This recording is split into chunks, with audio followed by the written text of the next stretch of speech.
there is some merit in this, in their argument, is that if you are attractive, you are probably more likely to have options, which is probably true.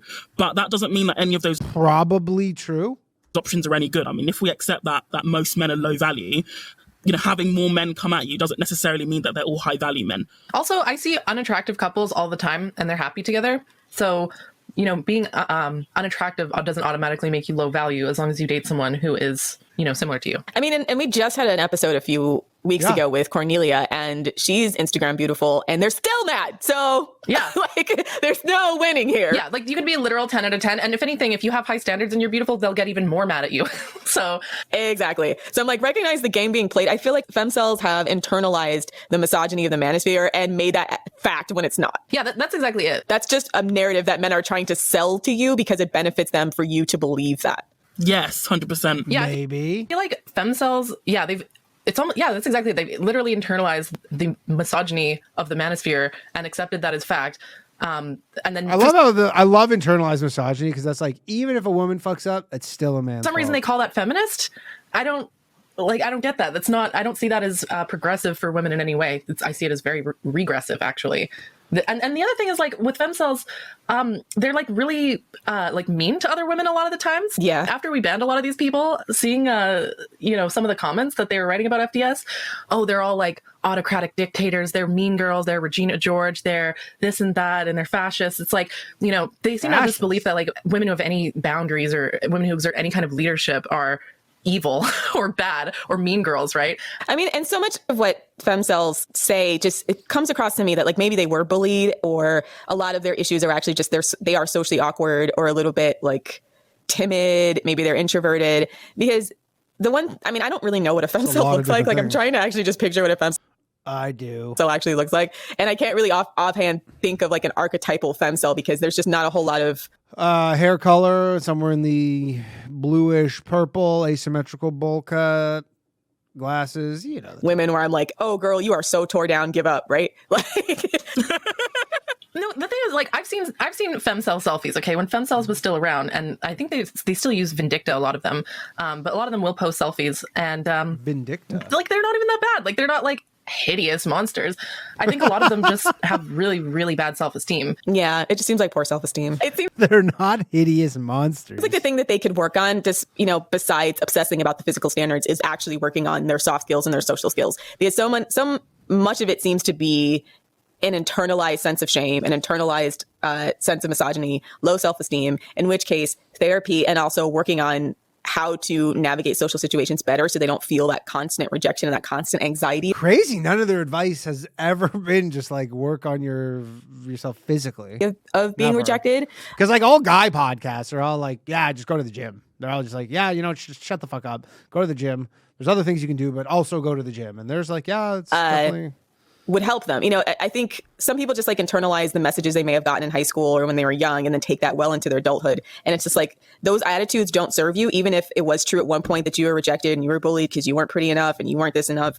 Those attitudes do not serve you into adulthood. And you'll find that you will find a lot more success in life. And people grow up and grow a lot more mature. That people, if you accept yourself, a lot of times people are more accepting of who you are.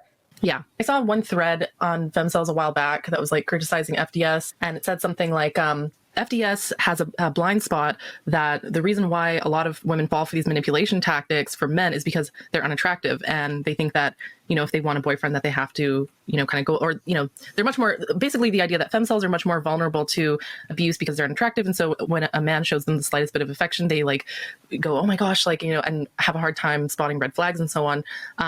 When I read that, my first thought was first of all, men are really good at sniffing out insecurity. So whether you're beautiful or not, they will, men are sharks, right? Men are to insecurity what sharks are to blood. They'll sniff it out miles away and then really? I don't know. Maybe that's a skill that I do not possess as a man innately, because I'm definitely not have my antennas up for insecurity and then attack, right? So if you are insecure or if you have low self-esteem, yeah, you're going to be way more vulnerable to men's abuse for sure. And so the key to that is not to become more beautiful, because even if you become more attractive, you're still going to have that insecurity. You're just going to be attractive bait.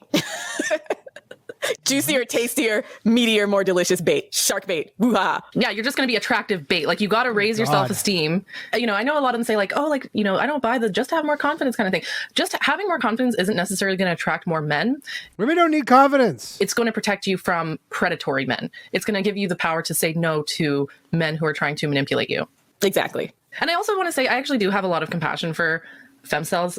That being said, like, I have limitations on the amount of emotional labor I'm able to do for other women. I hate emotional labor. And so, you know, while I do, like, it is true that going through life as a less attractive person does affect your mentality, right? I've talked about this with men a lot before, where I talk about how, you know, guys who are short grow up internalizing this like self-loathing and end up being kind of assholes a lot of the time, just because a lot of short guys get like bullied, right? And so they end up becoming very like bitter and very angry about it. And a similar thing happens to women, and if arguably it's much more compounded. If only somehow there could be an app where those women can meet those men. In women, because women are told that their beauty is like the most important thing. So if you don't have that, you're seen as like worthless. So if anything, like the psychological impacts of going through life as a less attractive person is going to be greater on a woman than on, say, a short man, right? But here's the thing: is like, I don't know about that, to be honest, because they're, I think, like just different sides of the same coin. Like, really. I think it's going to be it's a physical attribute. easier to change your mentality than to change the rest of the world. And that's the kind of my you know, while I feel compassion for femcells, what I don't agree with is a lot of their calls to action, which is to try to, you know, destigmatize ugliness or, you know, fight lookism and so on. And it's like, you know, trying to get other people to find you attractive is going to be harder than changing your own mentality. Yeah, uphill battle. And here's the thing, like going through life as a less attractive person, there's some trauma associated with that for sure. Like it can be traumatizing to be bullied for your looks. Absolutely.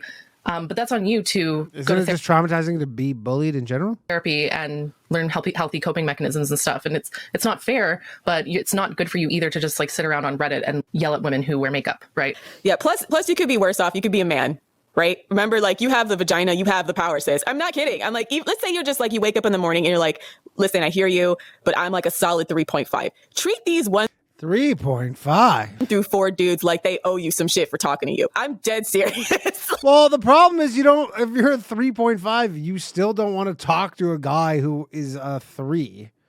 You want to talk to a guy who's probably like a 6, and you honestly can. That's the crazy thing. You could be a 3.5 woman, whatever the fuck that even means, and a 6 is not unattainable. Whereas if you're a 3.5 dude, you're not even going to sniff the socks of a 6. You still won. You won. You woke up today with a vagina. You still get to choose, right? You don't get to choose all the guys, but you still get to choose. And a lot of the incels have literally nobody, right? And they know this. That's every time your girl complains about everything, being like, what are you complaining about? You woke up today with a vagina. You have it all. why they hate women, because they know we have disproportionate power in this arena compared to men. Yes, as a personal anecdote, but I used to volunteer in a homeless shelter working with, you know, people with addictions, and I went to some of the women projects. Now, I don't know how to say this in a diplomatic way, but some of these women, it was shocking, the fact that men would actually pay to have sex with them. I'll just say that. I don't know how to be more diplomatic. Are you talking about toothless hookers? Honestly, though, these women wouldn't. Gathering up them homeless dudes like their own Look. A mouth is a mouth, right, boys? little army.